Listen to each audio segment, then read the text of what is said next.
श्री बुच्ची रेड्डी सुदर्शन रेड्डी को 300 प्रथम वरीयता के मत प्राप्त हुए और श्री सीपी राधाकृष्णन को 452 प्रथम वरीयता के मत प्राप्त हुए। चूंकि श्री सीपी राधाकृष्णन को अपेक्षित कोटे से अधिक वरीयता के मत प्राप्त हुए, इसलिए राष्ट्रपतीय और उपराष्ट्रपतीय निर्वाचन नियम 1974 के नियम 35 के साथ पठित राष्ट्रपतीय और उपराष्ट्रपतीय निर्वाचन अधिनियम 1952 की धारा 11 के अंतर्विष्ट उपबंधों के अनुसरण में मैं पीसी मोदी उपराष्ट्रपतीय निर्वाचन 2025 के निर्वाचन अधिकारी एतद द्वारा घोषित करता हूं कि श्री सीपी राधाकृष्णन भारत के उपराष्ट्रपति के पद पर विधिवत निर्वाचित हुए हैं। साथियों नमस्कार, आप सभी का बहुत बहुत स्वागत है हमारे इस YouTube मंच पर। उपराष्ट्रपति चुनाव में जीत हुई है इंडिया गठबंधन के उम्मीदवार बी सुदर्शन रेड्डी के खिलाफ एनडीए गठबंधन के उम्मीदवार भारतीय जनता पार्टी के नेता रहे सीपी राधाकृष्णन साहब की। और जो 2024 में अब की बार 400 पार का नारा दिया गया था, वो तब तो साकार न हो सका, किंतु उसे और प्रचंड जीत में तब्दील करते हुए उसे साकार करने के लिए धनखड़ साहब का 25 में उपराष्ट्रपति पद से और राज्यसभा से पलायन करके अब की बार 450 पार का सपना साकार कर लिया गया है और 452 वोट मिले हैं एनडीए गठबंधन के उम्मीदवार सीपी राधाकृष्णन साहब को। जैसा कि उम्मीद जताई जा रही थी कि बागियों के सरदार बनेंगे गडकरी, तेलुगु अस्मिता के नाम पर नायडू कर सकते हैं खेला, ऐसा कुछ नहीं हुआ। एनडीए के लिए लग गया वोटों का मेला।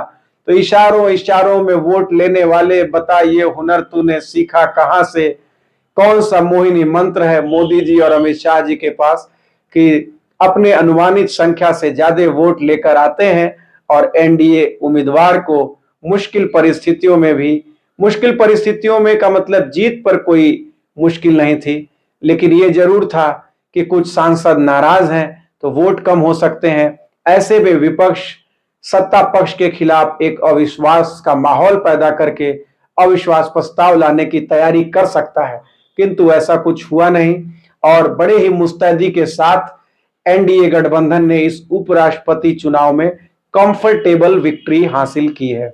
हमारे आपके बीच से चुने हुए 15 सांसद ऐसे भी रहे जिन्हें वोट देना ठीक से नहीं आया, उनका वोट इनवैलिड हो गया और पार्लियामेंट्री लिटरेसी का पूरी तरीके से अभाव देखने को मिला। अब ये इधर के हों या उधर के, किधर के थे पता नहीं। बहरहाल 300 वोट मिले सुदर्शन चक्र के रूप में, जिन्हें व्याख्यायित किया जा रहा था इंडिया गठबंधन के उम्मीदवार बी सुदर्शन रेड्डी साहब को, जिन्होंने की कोई कोर कसर अपने तरफ से नहीं छोड़ी और एक प्रॉपर कंटेस्टेंट की तरह प्रॉपर कैंडिडेचर पेश किया। सबसे मिले, सबसे बात की, सबसे मुलाकात की और उन्होंने अपने बाइट्स के माध्यम से भी लोगों से अपील की कि अंतरात्मा के आवाज पर संविधान को बचाने के लिए आप हमें वोट दें। किंतु यह भी स्पष्ट हो गया कि ये एक अच्छा अवसर था उन लोगों के लिए, उन सांसदों के लिए जो चाहते थे कि संवैधानिक संस्था और संविधान इस देश में कायम रहे, स्थापित रहे, मजबूती से उनकी पकड़ संस्थाओं पर बनी रहे। उनके हाथ से ये अवसर जाता रहा क्योंकि उनके पास ये मौका था कि वो एक निर्विवादित निरपेक्ष उपराष्ट्रपति राज्यसभा में बी सुदर्शन रेड्डी साहब के रूप में बनाकर एक संतुलन कायम कर सकते थे, जो कि पिछले काफी समय से एक पक्ष में झुका हुआ है। फिलहाल इससे एक बात और स्पष्ट हो गई कि एनडीए में अविश्वास या अल्पमत का कोई खतरा नजर नहीं आ रहा है।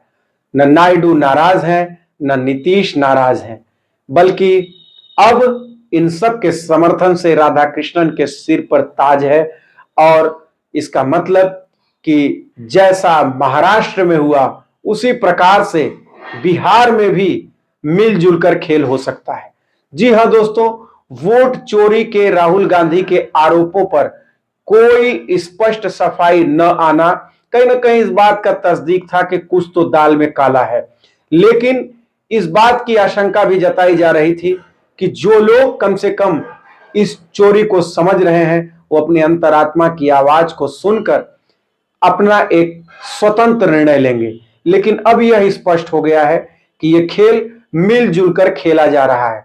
कोई भी ऐसा नहीं है जो बेदाग हो, कोई भी ऐसा नहीं है जो कि इस खेल में शामिल न हो। या तो ऐसा भी हो सकता है कि एक दबाव ईडी और सीबीआई का भी कई लोगों के ऊपर काम करता है और बड़े लोगों के अपने अन्य भी निजी कारण होते हैं जिनके कारण उन्हें जिधर सत्ता घुमाना चाहे उधर घूमना पड़ता है।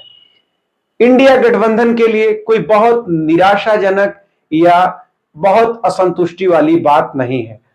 थोड़ी बहुत वोटों की संख्या बढ़ती तो इनमें उत्साह होता। यह जरूर है कि इंडिया गठबंधन में थोड़ी सेंधमारी जरूर हुई है और वोट छिटके हैं। तभी तो एनडीए के जो अनुमानित वोट थे उनमें तकरीबन 25 से 30 वोटों के आसपास की वृद्धि देखी गई है। ऐसे में जबकि उनके नजदीकी बीजेडी और बीआरएस जैसी पार्टियों ने अब्सटेंट कर दिया, यानी कि वोट देने आए ही नहीं। तो एक प्रकार से देखें तो इस पूरे उपराष्ट्रपति चुनाव में विपक्ष का नैरेटिव मजबूत करती रही इंडिया गठबंधन और सुदर्शन साहब ने जिस सक्रियता के साथ चुनाव लड़ा यह भी काबिले तारीफ है। बहरहाल आज बधाई का दिन है। तो सीपी राधाकृष्णन साहब संवैधानिक तरीके से संवैधानिक संस्था के द्वारा उपराष्ट्रपति चुनाव जीत गए हैं और मैं भी अपने तरफ से बहुत बधाई देता हूं। और यह आने वाला समय बताएगा कि इंडिया गठबंधन का कुनबा कितना एक रहता है, क्योंकि जो मंजिल तक न पहुंचे उसे रास्ता नहीं कहते, दो चार कदम चलने को चलना नहीं कहते। दो चार कदम चलने को चलना नहीं कहते, जो मंजिल तक न पहुंचे उसे रास्ता नहीं कहते। और बात बन जाए तो लोग कहते हैं क्या क्या, बात बिगड़ जाए तो क्या क्या नहीं कहते। आज के लिए इतना ही। आप सभी का वीडियो देखने के लिए धन्यवाद। अपने महत्वपूर्ण टिप्पणियों के माध्यम से बताएं हम क्या सुधार कर सकते हैं। आप कहां से हमें देख रहे हैं, सुन रहे हैं। बहुत बहुत धन्यवाद। नमस्कार।